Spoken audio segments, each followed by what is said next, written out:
All right, I've been using the Ninja DualBrew Pro for at least a year or longer now. I love this thing. I've told so many people to buy it. On this video, I was just gonna give you a quick rundown of kind of how it works and just show you how easy it is to use. So it's kind of like, feels like a touch screen a little bit. It's just like a flat surface. There's no buttons really that are sticking out except of course this knob here.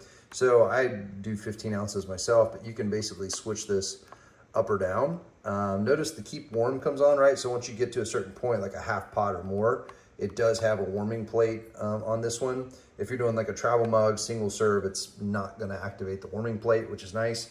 But then on the brew style over here, so classic, of course, rich is just, you'll see the ounces go down a little bit. So it's just like a little bit more concentrated coffee. Over ice is a very concentrated coffee. So the design of that is to make iced coffee at home. So the good news is it still takes just a couple of minutes, like a regular cup of coffee.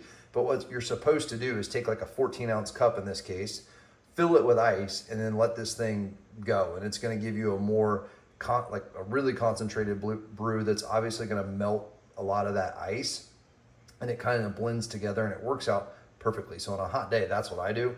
And then specialty, which is just 4 ounces. So it's supposed to be kind of like espresso, like it's not a shot of espresso, but it's similar, you know, so it'll hold up well if you're trying to make like a latte or something like that. And of course, this thing does have a fold-away milk frother on the side that works fantastically well. So you really can get kind of a poor man's latte without an espresso machine there.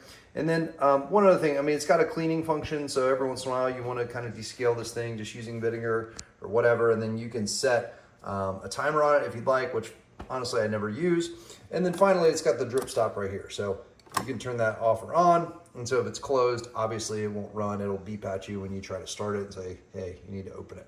Last thing I'll show you in this video that I think is super cool and takes this thing above being just a coffee maker is this guy right here. So this little switch, when I turn it, it goes from doing coffee to just doing hot water. So think about things like tea, oatmeal, etc. And it activates this side, which says water temp. So you can set it to hot or boil. I'm not sure how hot is, but that's generally what I do. It's probably around 200-ish degrees. So I've done that for like certain like frozen coffee pods and things, but it's great. And it actually uses a separate water line, which is really important. So it doesn't get like, if you're doing it for oatmeal or something like that, you're not gonna have like this coffee flavor in your oatmeal. It's a totally separate water line in there.